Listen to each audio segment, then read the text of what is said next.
Media and MPs discussed the ongoing debate over whether or not social media should be banned for minors on this episode of In Focus, hosted by Critical Chris.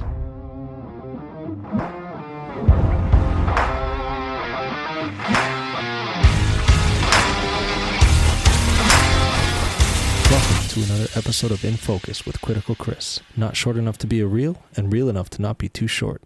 Just enough to get in, get out, and get on with your day. Okay.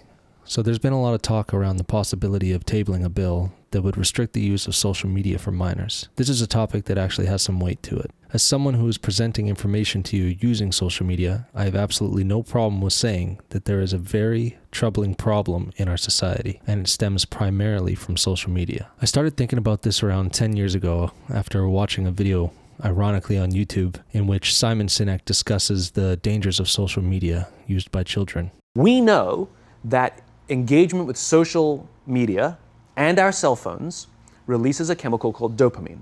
That's why when you get a text, it feels good, right? So, we've all had it where you're feeling a little bit down or feeling a bit lonely, and so you send out 10 texts to 10 friends, hi, hi, hi, hi, hi, because it feels good when you get a response, right? Right? It's why we count the likes. It's why we go back 10 times to see if my Instagram is growing slower, did I do something wrong? Do they not like me anymore, right? The trauma for young kids to be unfriended, right? Because we know when you get a hit of dopamine, which feels good. It's why we like it. It's why we keep going back to it. Dopamine is the exact same chemical that makes us feel good when we smoke, when we drink, and when we gamble. In other words, it's highly, highly addictive. Right? Almost every alcoholic discovered alcohol when they were teenagers. When we're very, very young, the only approval we need is the approval of our parents. And as we go through adolescence, we make this transition where we now need the approval of our peers. Very frustrating for our parents, very important for us. It allows us to acculturate outside of our immediate families into the broader tribe. Right? It's a highly, highly stressful and anxious period of our lives, and we're supposed to learn to rely on our friends. Some people, quite by accident, discover alcohol and numbing effects of dopamine to help them cope with the stresses and anxieties of adolescence. Unfortunately, that becomes hardwired in their brains, and for the rest of their lives, when they suffer significant stress, they will not turn to a person, they will turn to the bottle. Social stress, financial stress, career stress, that's pretty much the primary reasons why an alcoholic drinks, right?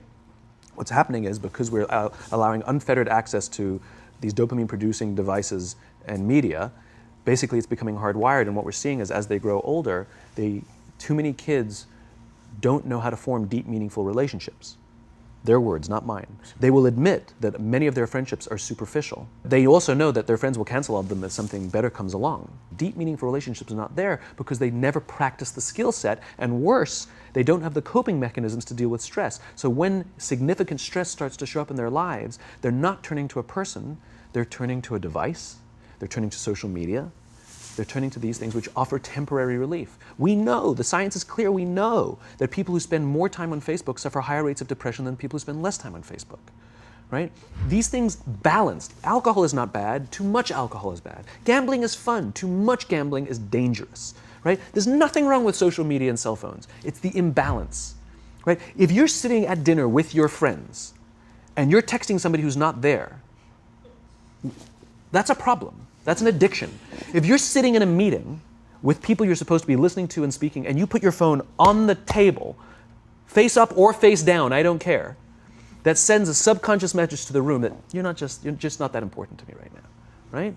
That's what happens. And the fact that you cannot put it away is because you are addicted, right? If you wake up and you check your phone before you say good morning to your girlfriend, boyfriend, or spouse, you have an addiction. And like all addiction, in time, it'll destroy relationships, it'll cost time, and it'll cost money, and it'll make your life worse. Watching this again 10 years later, Simon seems almost prophetic in his understanding of the dangers that social media can pose, particularly among our youth. All of these things have come to fruition, by the way.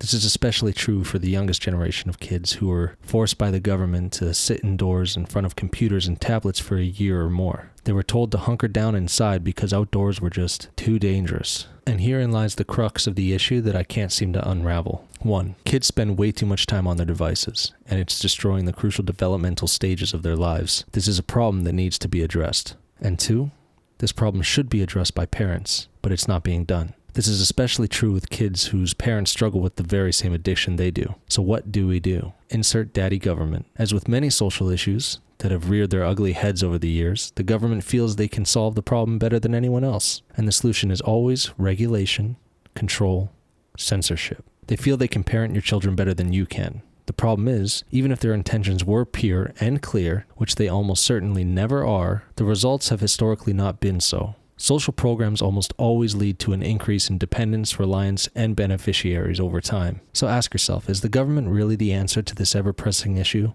This was discussed at the Liberal Convention this past weekend, and Public Safety Minister Gary Anandasanagari had this to say. Man, that's a mouthful. Our policies are informed by a range of different stakeholders, including what people at conventions say. And this was a convention with over 4,500 people, a very loud voice and a very significant voice. But we've also heard from Canadians from coast to coast to coast. I don't buy it. Culture Minister Mark Miller built on this by saying, Liberal members voted in favor of putting age restrictions on social media and AI chatbots. Do you think that should become government policy? I respect and